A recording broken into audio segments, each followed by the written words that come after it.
There's a scripture that says we wrestle not with flesh and blood. And this is not a Bible study, but in wrestling not with flesh and blood, we should then consider the level that precedes the flesh in the chain of action, which is thought. So in not villainizing the flesh and blood, we encounter the mind as the first agent, the first non-fleshly agent in the chain of the subtle influencing the gross.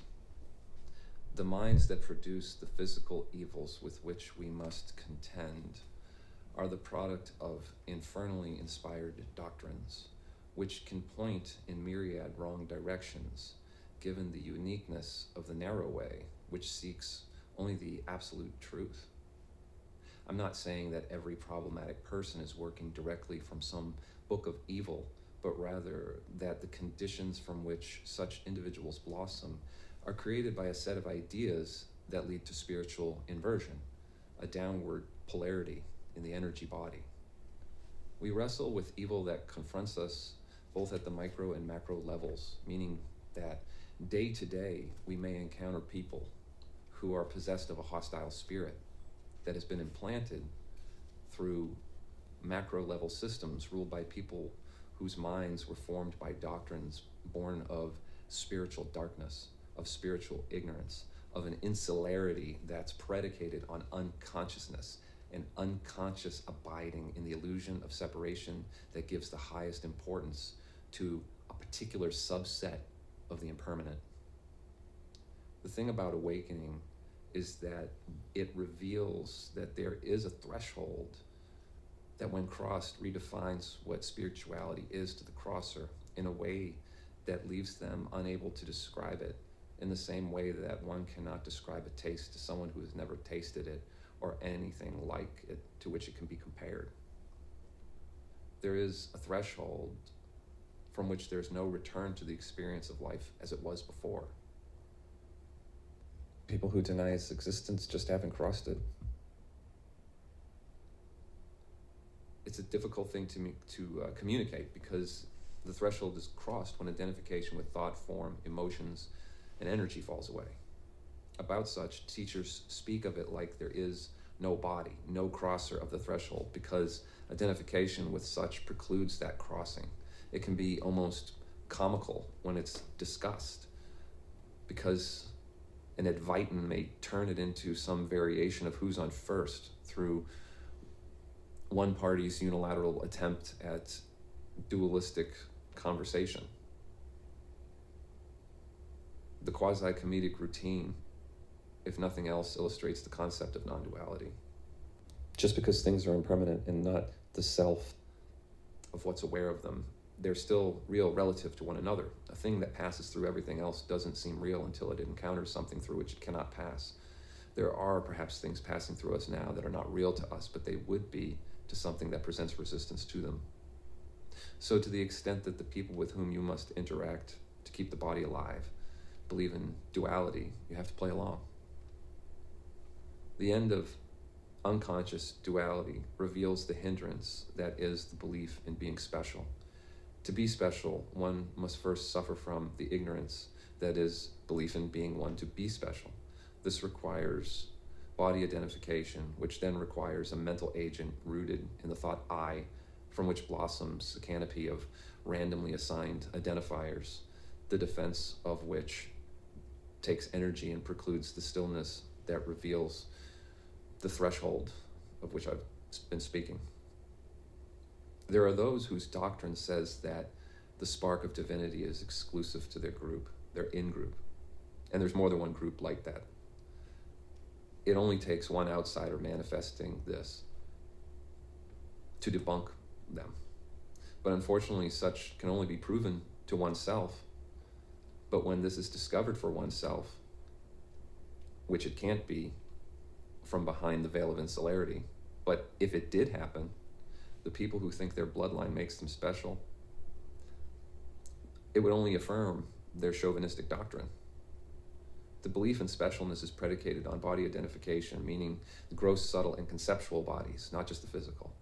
The vulnerable nature of these things creates fear for them, and so the contingency and scheming on their behalf must be constant to protect them in all this identification with idols. There's a fear that hides the love being poured out over the world that can only be perceived through the absolute truth of this moment. When there's a stepping of attention out from under the veil of conditioning, the identification with which limits the perception of truth to the relative, the full perception of life through our spiritual factory settings can occur. This requires a departure from the ignorance of I am the body, but there are gradations of awakening that can happen through occult practices that, if left unresolved, can lead to a bad outcome. In such, some kernel of being identified with something that is special would preclude the abiding of the absolute truth within. There is a terrible danger in a partial spiritual awakening, the energy from which serves the ego. That person who has discovered a partial spiritual awakening and is also from a group that considers itself special is in no way dissuaded by that awakening from the notion of their group's specialness. There are many such groups, so I'm not calling out any particular identitarians, be they covert or overt, only that all such are in the ignorance of which Jesus spoke when he asked the Father to forgive them, for they know not what they do. On the flip side, a non-identitarian could make the same discovery in terms of their inner world and have the opposite realization, that anyone who believes that a real spirituality is exclusive to an in-group is in actuality trapped in unconsciousness and is spiritually dead, though unknowingly so. The spiritually dead do not know they're spiritually dead, because to be spiritually alive entails the perceiving via a sense that is obscured by the noise of relational thinking and the constant reaction to it and circumstance related to that conceptual self. The magnitude of those reactions are proportional to the depth and scope of that ignorance. The depth and scope of things that in ignorance have been given the mantle of identity. History and the Milgram experiments tell us that unchecked power eventually leads to abuse if it persists long enough. And so you should be mindful, the public should be mindful of when some institution or group is trying to gain unchecked power. Technology is a danger in this because to the extent that people don't understand new technologies, they can be used to acquire unchecked power on the sly. So the attempt itself should be viewed as an intention to abuse it. In such, only the first generation that steps into unchecked tyranny gets to make that decision. Subsequent generations are then born into it and can't escape. This is what it means to say that the bad guys have to win only once, but the good guys have to win every time. Because once the bad guys win, it's nearly impossible to take them out of power from inside of a Stalinist system. There are examples. They may eventually collapse on themselves, but what good is that for the generations that are wasted and all the time it takes to run its course? Unchecked power does not get to choose its wielder. Right now, there are people who think that because a technology allows a certain capability that wasn't conceived at the writing of the Bill of Rights, that that capability should be used against the public or can be used against the public in an unrestricted manner. That's an open pursuit of unchecked power that should be treated as the pursuit of the opportunity to abuse the public, because that's what it will inevitably lead to, because there's something in the bureaucrat that needs to control everything. And human beings just can't be controlled like that and stay sane. You'd have to be a fool to not recognize the danger of unchecked power. Moving on. I think the difference between being liked and disliked generally has a lot to do with what you choose to disclose and how you do it. It's obvious to see when someone hasn't considered the value of their comment to the reader or listener. It's obvious when they haven't considered whether or not the content is entertaining or provides some helpful information or instructions. Like, people need to consider when they're just saying like, I like that too, or I did that too, or I have one of those too, or I had one of those too. Those types of statements, unless there's some entertainment value in the delivery, nobody cares about them. Like, you'll see it in comment sections. Somebody will just regurgitate some logistical story about something that happened to them similar to the original post or video. And on more than one occasion, I've seen a reply given to these that simply says, nobody cares. I think it's a good reply, because nobody does. I think people need to know that the noises don't all have value. The empty noise that often takes the form of something I heard in a Sam Hyde video, which is logistical stories. These stories are an attempt to get some juice from the energy that follows other people's attention. The type of energy that they want is evidenced in the type of story they tell. Not everyone who tells stories to get attention is going for low vibration.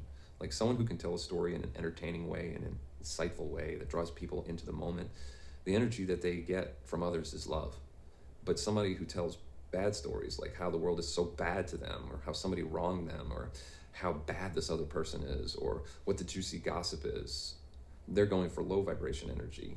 All that stuff is going on in their heads, regardless of whether or not there's somebody standing in front of them to whom they can open their mouth and externalize it. It determines the direction of their energetic flow and vibration, which is low and down, or down and low in the case of a spiritually inverted person. That's the flavor of energy they want. And so that's what they throw out, like as a lure to reel it in. All it takes to depart from this is stillness. But that's impossible for the thing that squirms like a toad between people's ears. It's impossible until the non-self nature of that complex of energy and impressions and consciousness with which there's identification is exposed. When that thing causes enough suffering, its cover can be blown if the suffering motivates a quest to deal with unwanted thoughts. I say this not in every video, but I've said it in a few. I'll articulate it again, that the way to deal with unwanted thoughts is not to try to unravel them or countervail them with other thoughts, as that only causes proliferation. It is rather the noticing of these thoughts as unwanted thoughts, to be mindful of the thoughts. And then when noticing, redirecting attention to the feelings that underlie those thoughts, which are non-relational. They lack the hooks of identity. The feeling has no fingerprint of identity to pull other thoughts related to them. It's just a feeling. If attention is given just to that feeling without reaction or resistance, and the feeling is felt fully and surrendered to, and then just let go of and given back to the universe, it can leave a space. And in time, that space can be perceived as a distance between what's aware and what's appearing in that awareness. It can be realized that what's aware cannot be perceived as a thing in that awareness. And in such, there is no need to be afraid for anything appearing, be it subtle, gross, or conceptual. That breaking of identification with dependently originated phenomena allows for a stillness that destroys desire.